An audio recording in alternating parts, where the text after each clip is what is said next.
Setelah kepergian bapak ke surga, ada masalah pertama yang dihadapi oleh keluarga Tobing tanpa kehadiran sang bapak. Permasalahan ini merupakan sengketa waris adat patrilineal yang dimana sengketa ini dilakukan dengan cara marhata yang dilakukan dengan menghadirkan sosok tulang atau paman dalam keluarga Batak.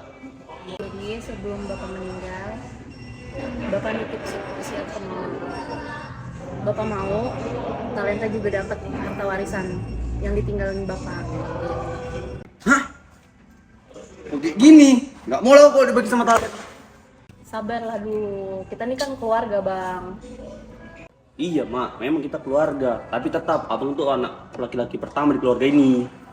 Iya mama tahu, tapi talent juga masih kuliah. Dia juga anak bapak. Apalah bang ini? Udah jelas-jelas di surat wasiatnya aku juga terbagi. Gak bisa ya kau berkutik bang? Nggak usah sok tahu kau masih kecil. Udah, jangan ribut di sini. Malu didengar tetangga. Nanti mama panggil dia pulang ke sini. Halo Ito, bisa datang dulu ke rumah?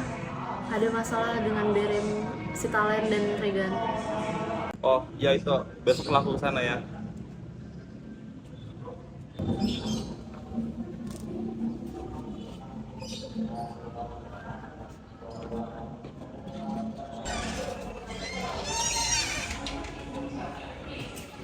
Jadi gue dengar ada perbedaan pendapat dari bere-bereku ini antara Regan dan Talenta. Semenjak pergian laiku Pak Regan, ada perselisihan mengenai pembagian warisan.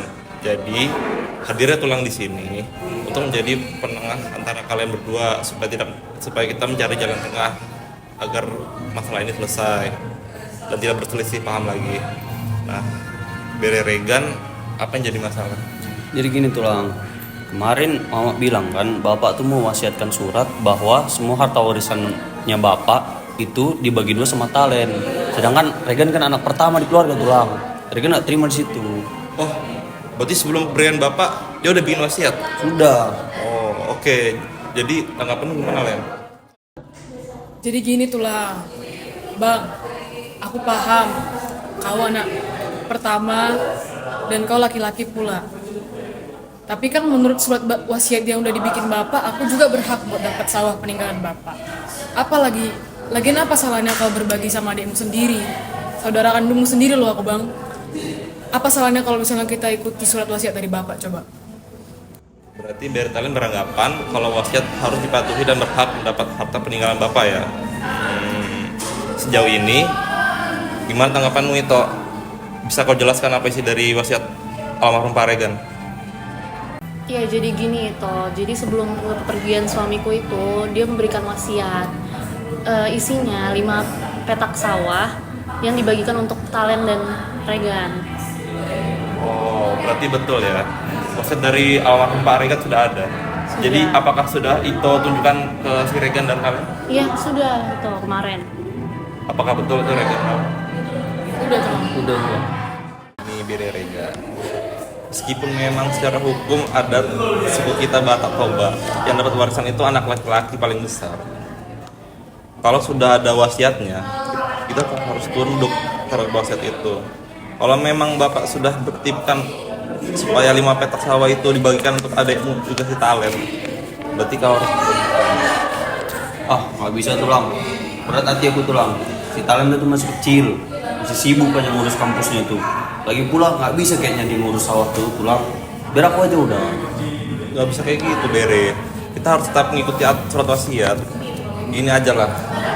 Kalau memang kau mau dapat lebih banyak, bagikan 1 petak itu dan juga 1/4 hasil dari sawah itu ke Talen. Betul itu tulang. Aku setuju. Aku berhak dapat bagian. Ya udah tulang. Kalau memang seperti itu jalan yang terbaik, aku sepakat. Tapi untuk hasil sawah nanti, aku yang tetap menentukan berapa hasil bagian ke talent. Oke lah. Terserahmu lah bang kayak mana. Yang penting aku dapat lah bagian itu. Oke, berarti bere Regan dan Talen sudah sepakat ya? Bahwa Regan membagikan 1 petak sawah dan sebagian hasil panen dari sawah ke Talen. Dan Talen juga sepakat hanya dibagikan 1 petak sawah saja. Iya tulang. Baiklah, berarti sudah tidak ada lagi yang perlu dibahas kan? Cukup. Cukup tulang.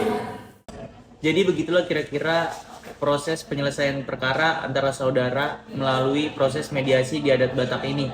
Ada hal penting yang perlu kita perhatikan dalam proses penyelesaian non-litigasi, yaitu kita perlu sama-sama menggunakan kepala dingin dan menggunakan akal sehat agar tercapai suatu solusi dari perkara yang sedang dihadapi.